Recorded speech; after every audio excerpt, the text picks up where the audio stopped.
News from Haiti, where the country's president is dead this morning, assassinated in what's being described as a middle-of-the-night attack.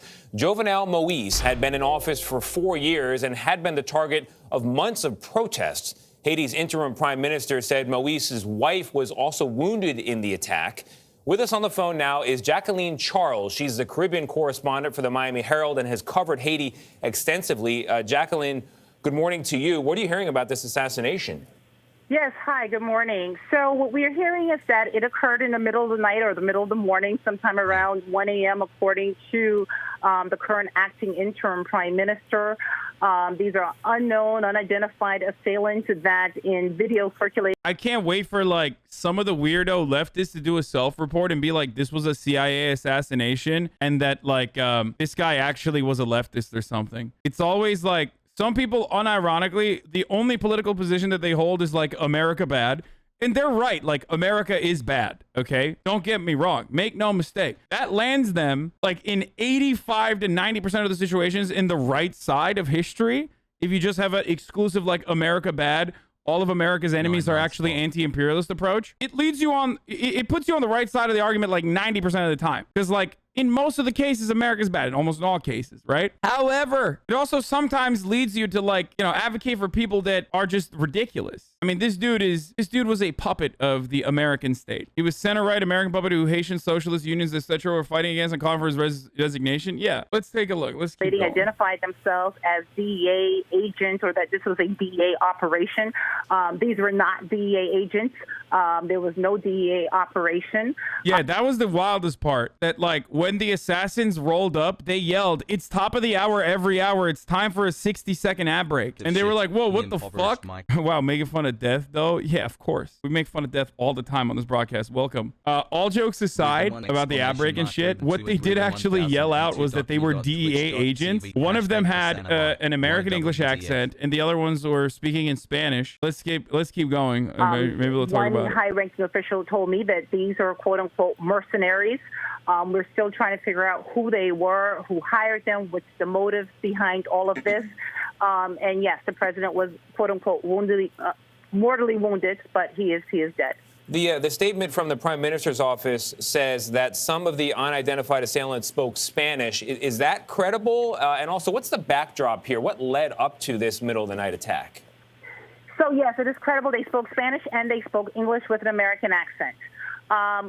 You know, the backdrop. Like, for the record, for people who are saying like, oh, this guy, you know, CIA assassinated him. He's like, I don't even know if anyone's saying that like he's anti-America or anything like that. But yeah. I will mention that Democracy Now! Has covered the Haitian regime numerous times throughout the past year. And also the protests were against America because the United States was literally funding and facilitating this oppressive Haitian regime under this dude who was going after his fifth term and trying to extend it again and was refusing to leave power. And then he would just like blame it on COVID. So I don't think that it's people think the DEA would announce an assassination on the megaphone. No. It's probably mercenary. I don't know who it was. I don't know who would kill him, but it probably wasn't the American government is what I'm trying to say. The American government is not going to fucking murk an American asset unless they have like a fascist to overtake immediately and use it as a coup d'etat. The American government will assassinate leftist leaders immediately, but they're not going to assassinate like a center-right American puppet. It'd be like assassinating Guaido for no fucking reason. Haiti is a country that has been in chaos now for a while. President Moise has been in office for 4 months. He's been contested almost from the minute that he got in office. Lately, you know, you have a sector of the population in civil society that said they did not recognize him because his presidential term expired February 7th of this year. He said no, he still had another year to go. The United States actually backed him up on that claim. Yeah. At the same time, he was trying to force through a constitutional referendum, and the majority of Haitian legal experts and constitutional experts said that it was illegal. At the same time, he's been getting pressure to hold legislative elections because he's been ruling by decree since January 2020. And in ruling by decree, he made a number of decisions or past presidential orders, one of which was to create a secret intelligence agency.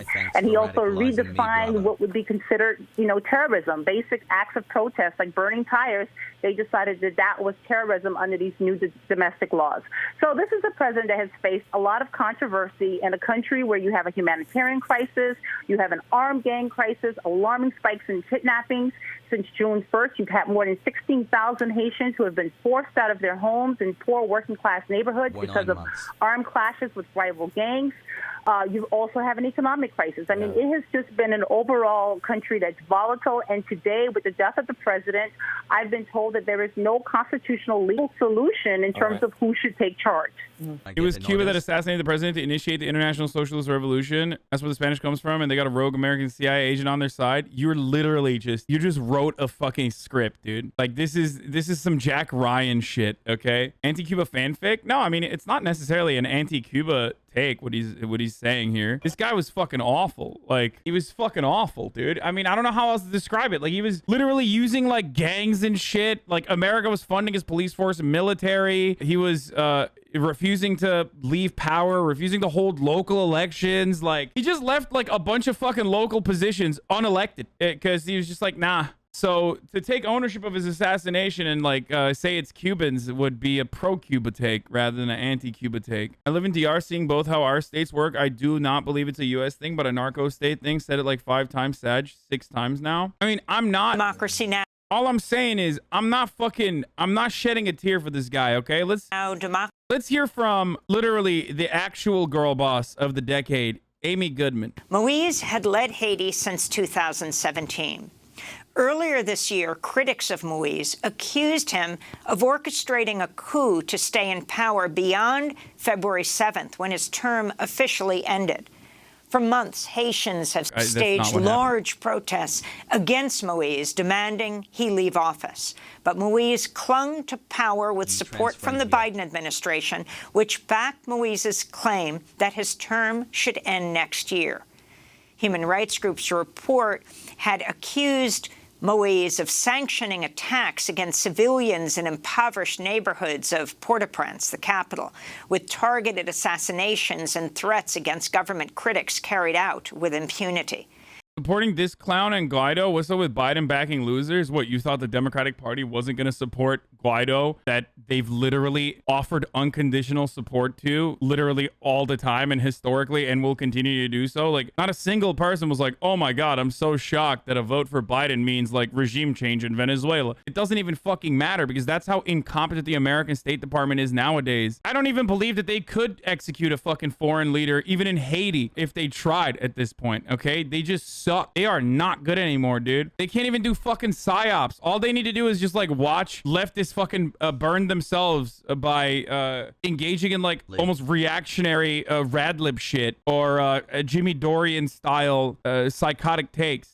They don't have to do anything anymore. They're just like literally just on autopilot. Maybe the Republicans were right, dude. Maybe we hired too many people who are like, I got anxiety disorder. I can't do a murder right now. Sorry. Maybe that's what happened. We weakened the State Department by, bringing in people who aren't like bloodthirsty freak fucking I've never drank alcohol Mormons, or rather, I drink all the alcohol Irish. Yeah, we got fucking soy-ass agents, dude. That's what it is. Hate when you say this bullshit. I'm joking, dude. That's not the case, okay?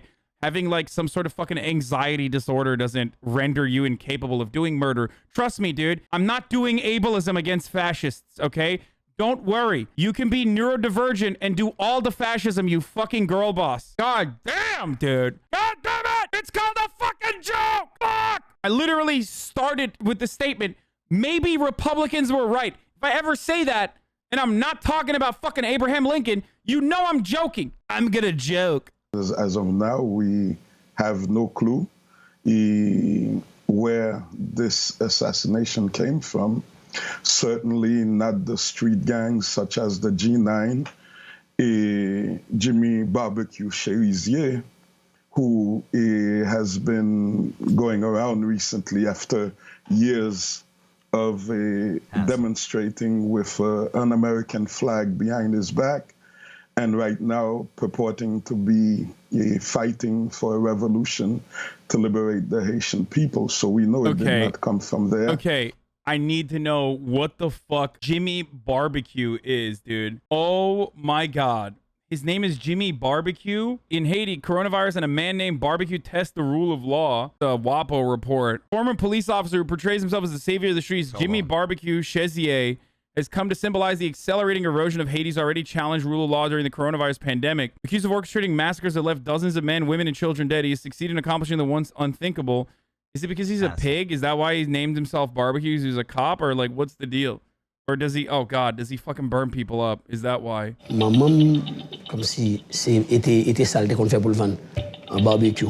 Comme dans le quartier, il y a plusieurs Jimmy. We know that it could have come from the oligarchy, such people as Reginald Boulos, maybe, you know, the Dimitri Vorb, that at present, it appears that Damn, dude. Haitian gangs have hella drip, though. I'm sorry. I know that's irrelevant, and I know that they're fucking brutal and shit, but goddamn, they're drippy. Sorry. Moise has some difficulty with them because we can imagine that it would take a lot of money to do and resources to do an operation such as this. But a lot of people that I've spoken to this morning are saying it's probably the U.S. government, again, not just affirming their domination over Haiti right now, but maybe to mask the shame of their defeat and running away from Afghanistan in the middle of the night. We have to wait and see who was behind it, but definitely on the street, things have been very hot. The revolutionary forces of the G9 family and allies have basically been also calling for Jovenel to go. So I don't think there's anybody that is going to be unhappy with this outcome. You know, it was definitely some fairly sophisticated mercenary operation involved. Yeah, I mean, and Dawood, I wanted to ask you in terms. I mean, they were sophisticated because they were able to do it. You know what I mean? I want to point out that what Kim Ives is calling the revolutionary forces of the G9 and Jimmy Cherisier, these are criminals. These are people that are responsible for killing massacres in poor neighborhoods in the country. These are people, and a lot of people find it amazing, unbelievable that Kim Ives and his newspaper, Haiti Liberté, would be defending it, trying to make people believe that these are revolutionaries. These are the people who are throwing 78-year-old elderly folks off of buildings, burning them alive, that these are the people who are going to save us. The audience should understand, yes, Martelly was handpicked by the Clintons as a... Wait, I'm confused. Did Kim Ives actually say that the G9 is good? What the fuck? He said they were revolutionary. Is that true? Wait, this dude writes for The Intercept and shit too, no? I like... you know, a puppet as someone who would do their bidding. And during the campaign, it was obvious that the Clintons, Bill Clinton, who was running the CIRH to supposedly rebuild Haiti back better, same slogan that Joe Biden used in his recent campaign, that they would find that this is the person who would be a degenerate, someone, I know that this program Bro, he is fucking nailing Kim Ives. Has done much about Martelly, so I don't want to even go there. But what is important is that Martelly handpicked Jovenel Moïse. And Jovenel Moïse, who was a crook, an indicted, a fake entrepreneur, was put in directly by the U.S. government again. And in that position, he was a reliable puppet to first Donald Trump, to the point that he betrayed Haiti's historic relationship with Venezuela in recognizing Juan Guaido as legitimate head of Venezuela. And Jovenel Moïse had the nerve to say that the most recent legislative elections in Venezuela, he would not recognize them because there was not enough popular participation. This is another reason why the CIA is just like not as good anymore. You know what I mean? They couldn't even get Maduro out of power. Like, that's wild. It's not like Maduro is like incredibly popular. It's not like he's doing a good fucking job. Obviously, there are a lot of issues outside of Maduro's power that ruin Venezuela and have more significant consequences to Venezuela. But like, not being able to overthrow a deeply unpopular president, not even be able to execute him, and then your replacement guy is so unpopular that you can't even put him in there. Like, it's wild, dude. It's actually wild. Like, Guaido's the best guy you could find for the job. So bad. For the record, I'm looking at this on the other side, but Kim Ives has talked about the G9 family and allies as like a revolutionary movement, and that is really fucking strange. The G9's purpose, in the words of the principal leader and spokesman Jimmy Cherisier, was to carry out a revolution against the rotten, corrupt system in Haiti, presided by 12 families of Haiti's tiny bourgeoisie. This movement and its stated objective threw panic into not only the bourgeoisie, but also the U.S. Embassy, which quickly imposed economic sanctions on Cherisier, while its human rights ally Pierre Esperance of the National Network of Defense of Human Rights, in report after contested report, demonized Cherisier as a monster, dismissing his declared goals of eliminating kidnapping and crime in the shanty towns, as well as pressuring for schools, clinics, roads, sanitation, and other services in the slums desperately poor. There are, of course, multiple reasons why the PNH might not have gone after Cherisier until now. Rapport of force, sympathy within PNH ranks. Cherisier was a former department unit maintaining order, fear of triggering a ticking time bomb, being tied up on multiple other fronts, etc. So you understand the motivations here. I don't get why the US/CIA would be financing the gangs. I mean, as far as like, why would the United States government finance gangs? Hello? Basically, every single Latin American counter-revolutionary force that has overthrown in a violent coup d'etat other like democratic socialist administrations have been led by actual criminal organizations that the United States has funded, trained, facilitated with arms. This is pretty much the modus operandi of the American State Department. If that's what you're questioning, if that's what you're wondering, like, this is literally a part of the protocol for the most part. This is what they do. I mean, they don't just do it in Latin America. They do it, as people are saying, Pepe the Taliban, but like, yeah, literally also that as well. The Mujahideen. The Mujahideen were seen as a force to purge the USSR from the region, and were armed, trained, funded, facilitated, and then their offshoots became like the Taliban and numerous other formations, even including Al-Qaeda, and it's just like literally just what America does all the time and has done and will continue to do, most likely. If they fund local gangs, they can turn around and say, look, we have broad popular support. Look, this is a populist uprising. This is like, they're on our side. I'm telling people to keep looking for what belongs to them by right. It is your money, which is in the banks, stores, supermarkets, and dealerships. So go and get what is rightfully yours. Continue looking for what belongs to us, because it is ours. Can you tell us who Barbecue Jimmy Cherisier is, Kim Ives, and respond to Daoud's criticism? Stop saying base, dude. He literally fucking kidnaps and murders people, dude. You're such suckers for like a little bit of fucking... Dude, you literally... I feel like you get excited when you hear anyone say anything that is like relatively revolutionary or some shit without taking into account anything that they do beyond the aesthetics, dude. Holy fuck.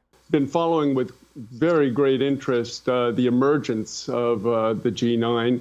Unlike Daoud, Andre, I have met with Jimmy Cherisier and a number of the organizations on the ground in Haiti. The massacres that he's describing are really the product principally of... Oh, I fucking knew it, dude. He's gonna... Okay. An outfit called the RNDDH. the Haitian Network for the Defense of Human Rights in Haiti, headed by a guy called Pierre Esperance, who also issued fallacious reports against the Aristide government after. By the way, this is analogous to why I never cover Syria and why I don't talk about Gray Zone as well, because there is so much misinformation on the ground. It's virtually impossible. Everyone has their own fucking biases. There's like numerous different kinds of ideologies at play, and this type of commentary it just confuses things even further. Daoud, and your response on the issue of Kim saying that you are representing more of the bourgeois opposition? Kim Ives is a joke, and it's sad that your program is giving him this platform to, again, push this garbage that Jimmy Cherisier, who, and this is not the RNDDH who's saying that Cherisier, that barbecue is an assassin, a criminal, like someone who is responsible for all of these massacres. And despite the denunciations of the people of La Saline, of all of these poor neighborhoods in Bel Air, who themselves, they say that it is Jimmy Cherisier. This is RNDDH, this is Fondation J'Éclairé, this is the CARDH, and the people in the streets, and any radio station in the country that you turn on, and people who are massacred are speaking directly about who they saw came with guns, with gasoline and fire to burn down their homes. So now to say that Daoud Andre is aligned with the bourgeoisie opposition, there is a former ally of Kim Ives and his newspaper, Haiti Liberté, that he owns. But Kim is a white man, an American. And so he cannot come to this program or anywhere else and say that he is the owner, the puppet master of this newspaper. So he's pretending that he's just, but I'm sure that Amy Goodman, Juan Gonzalez, and everyone else who knows. Wow, identity politics, nice logic. Damn, dude. Laugh equals win argument. Bro, if you can't fucking recognize that it's like you have a literal fucking Haitian dude who's been an activist for his country and countrymen, talking about the situation on the ground from direct sources, including the sentiments expressed by Haitian people that goes against the American journalist, who is a leftist, by the way. I mean, he is covering Haiti. If you consider that to just be like lol identity politics, you're literally out of your fucking mind. I mean, we're talking about Haiti, motherfucker. Of course, race plays a role. What about this newspaper, knows who owns this newspaper, and knows that this is just another wannabe white savior for the people. And it's beautiful, the song that you started this segment with, Amy, because this is a song called Qui ça pour faire, what is to be done, as you said. And the song, if you continued to play it, it would say it's a revolution. I agree with him, but saying white man is what chatters say to you to get you mad? Yeah, but I'm not talking about fucking Haitian politics against a Haitian dude. Okay, if I was literally fucking talking about Haitian politics against a Haitian activist from my place, it's a little different. And who's going to make this revolution? The Haitian people. It is not our neighbors. It is not wannabe white saviors like Kim Ives who are going to liberate the Haitian people. I want to speak a little bit about this thing, the Jovenel Moïse. This is what this is about. And I should say, if I knew that I was going to be putting this program together with Kim Ives, I wouldn't even come on. And you should go to Haiti. You've been to Haiti, Amy, and go speak to someone like Oxygène David, who worked for years with Kim Ives.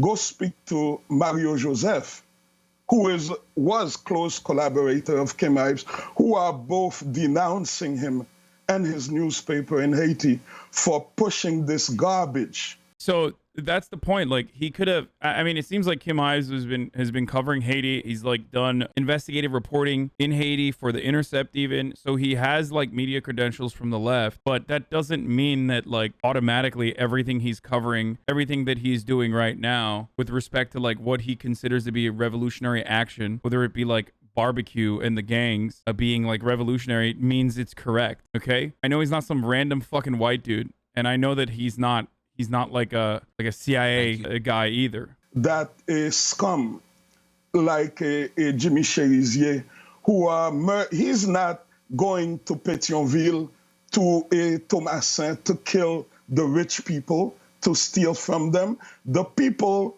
he has massacred for the government. And this is why for 3 years, the most suspicious part about this process is the fact that this guy is supposed to be barbecue is supposed to be a criminal according to the Haitian government, and yet they have made zero attempts to actually find him and arrest him or prosecute him in any way, shape, or form. They have done zero things to try to take him down. The government has never executed their warrants against Cherisier because he is in their pocket. He's someone who's working for them. And find his previous messages on social media where he has this same Jimmy Cherisier, an American flag behind his back to show the world who he stands with. Kind of too... See? Look, their policies are very different, though. There's always some motherfucker in the chat who will be like, Haitian activist who was recently jailed, only recently got out of jail, who's literally every single fucking day of his existence is just hell on earth. You're wrong, Sweaty. They are very different.